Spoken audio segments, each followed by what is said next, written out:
தேனி மாவட்டம் வட வீரநாயக்கன்பட்டி அருகே நகர்ப்புற வாழ்விட மேம்பாட்டு வாரியம் சார்பில் கட்டப்பட்டுள்ள குடியிருப்பில் தங்களுக்கு வீடுகள் ஒதுக்கக் கோரி குறவர் பழங்குடியின மக்கள் போராட்டம் நடத்தினர். தேனி மாவட்ட ஆட்சியர் அலுவலகம் முன்பு அவர்கள் சமையல் செய்து காத்திருப்பு போராட்டம் நடத்தியதால் பரபரப்பு நிலவியது. வடவீரநாயக்கன்பட்டியில் உள்ள இளவேணி காலனி என்கிற காலனி பகுதியில் குடிசை மாற்று நல வாரியம் சார்பில் 2017 போராட்டத்தின் வலுவாக குறவர் பழங்குடி மக்களுக்கு ஒதுக்கப்பட்ட நிர்ணயிக்கப்பட்ட 110 பட்டாவுடன் சேர்ந்த நிலத்தை இப்போ குறவர் பழங்குடி மக்களுக்கு அல்லாத பிற மக்களுக்கு தற்போது கொடுத்து வருகிறார்கள். அதனை கண்டித்து அந்த 110 பட்டா குடியிருப்பும் நிலமும் குறவரின மக்களுக்கே கொடுக்கப்பட வேண்டும் என்கிற கோரிக்கையை வலியுறுத்தி நாங்கள் போராட்டம் நடத்தி வருகிறோம். விருத்தாச்சலம் கடைவீதியில் சதீஷ்குமார் என்பவரின் பழக்கடையை மதுபோதையில் இருந்த 2 இளைஞர்கள் அடித்து நொறுக்கியதால் அப்பகுதியினர் அதிர்ச்சியடைந்தனர். இது தொடர்பாக கார்த்தி மற்றும் சையத் ஆகியோரை காவல்துறையினர் கைது செய்துள்ளனர். முன்பகை காரணமாக தாக்குதல் நடைபெற்றிருப்பது விசாரணையில் தெரியவந்துள்ளது.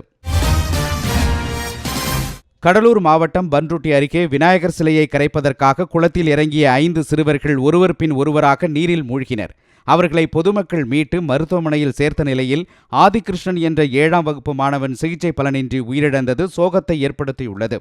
இதனிடையே புதுச்சேரிக்கு நண்பர்களுடன் சுற்றுலா சென்ற புதுக்கோட்டையைச் சேர்ந்த ஆதித்யா என்ற கல்லூரி மாணவர் கடலில் குளித்தபோது ராட்சத அலையில் சிக்கி உயிரிழந்தார். குமரி மாவட்டம் பூதப்பாண்டி அருகே கடுக்கரை மலைப்பகுதியில் இருந்து இறங்கிய யானை கூட்டம் விளைநிலங்களில் புகுந்தது. 3000த்திற்கும் மேற்பட்ட வாழைகளை யானைகள் சேதப்படுத்தியதால் விவசாயிகள் கவலை அடைந்துள்ளனர். தடுப்பு வேலிகள் அமைத்து யானைகள் ஊருக்குள் நுழைவதை தடுக்குமாறு அவர்கள் கோரிக்கை விடுத்தனர். மதுரை மாவட்ட நீதிமன்ற வளாகத்தில் வழக்குரைஞர்கள் 2 உளவு பிரிவு காவலர்கள் தாக்கியதாக கூறப்படுகிறது. இதை கண்டித்து ஆர்ப்பாட்டம் நடத்திய சக வழக்குரைஞர்கள் அண்ணாநகர் காவல் நிலையத்துக்கு ஊர்வலமாக சென்று சாலை மறியலில் ஈடுபட்டனர். உரிய நடவடிக்கை எடுப்பதாக மதுரை மாநகர காவல் துணை ஆணையர் மதுகுமாரி உறுதியளித்ததை அடுத்து போராட்டம் திரும்பப் பெறப்பட்டது.